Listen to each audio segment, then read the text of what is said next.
To kick us off and introduce the day, I'm delighted to welcome up to the stage Guy Venables, who is the Regional Director at Maximus, to say a few words. So please welcome Guy.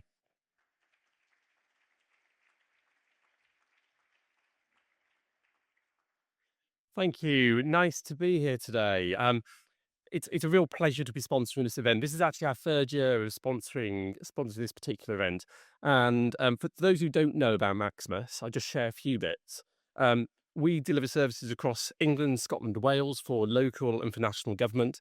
And that's to support people to change their lives. So we ultimately do kind of a couple of things. We help people get jobs, we help people improve their health, we help people get into work, and we help people live more independent lives. But at the heart of it, it's all about unlocking potential. And I have to say, I was said to a few colleagues over the day already that it's wonderful to share a room with people who are a mix of policymakers, providers, and thought leaders, because I think between us, we've got the power, we've got the influence, the ability to tackle some of the biggest challenges that I think we've got in the market right now. Be that through rising unemployment levels, increased rates of economic inactivity, acute levels of young people who are looking for employment, or assisting more people with disabilities to get back into work and get the right skills. With devolution gathering pace, I'm looking forward to this afternoon session, see what we can learn about what's been happening in Greater Manchester. It is no surprise to me that the NEET challenge dominates today's agenda. The Milburn Review is underway, and the reality of 1 million young people who are not in education, employment, or training certainly gives me pause for thought. One of my leaders gave me a call who runs our Nottingham site earlier this week. And she said to me, Guy, I've got a great idea. My great idea is I'm going to buy high-vis vests for everyone in the office. Okay, I thought, where's this going?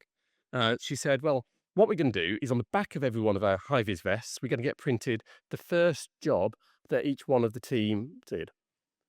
And the reason we're going to do that is as our young people are coming in looking for support, we want to give people inspiration and ideas to spark those initiatives and those jobs that will help people get back into work.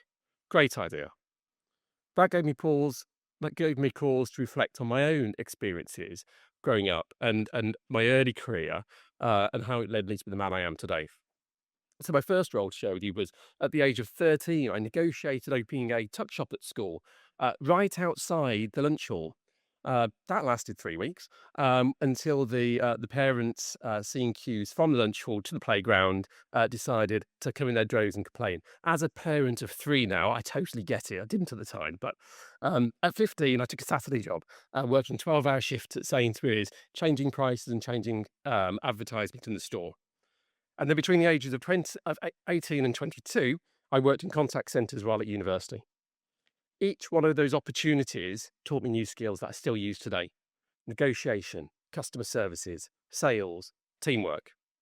Without those early career foundations that gave me the skills and experience that I gained, I don't think I'd have secured that first job as an employment advisor at 23. Our young people with so much unrealized potential have less of these traditional opportunities, and it is our responsibility to make those to help understand the roles that are out there and support them to understand those, to give them the new skills and help them back into employment. At Maximus, we support 25,000 young people each year, working alongside partners like the King's Trust to tailor our support that meets their needs. In the programme that you've received, you'll see some of our thinking about how we can do even better in this space. And I do think it is important, though, that we keep in sight the wider picture. Too many people are being left behind. And overall unemployment rates at 4.9%. The disability gap remains stubbornly high. Ill health continues to cut working lives short.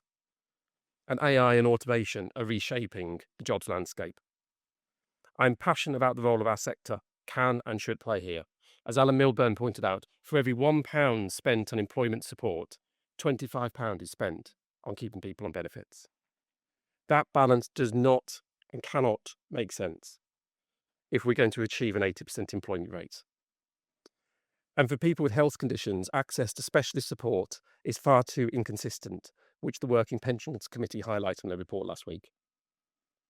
If there's one golden thread that runs through our conversations today, I suggest it's this: that support must be personalised, be that to the person or be that to the place. We won't solve these problems in isolation.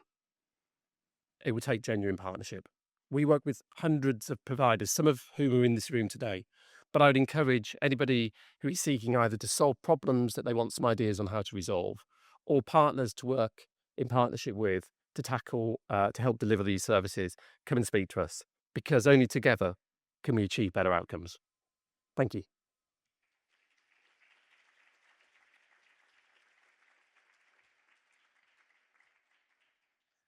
Thank you, Guy, and thank you to Maximus for your support for today.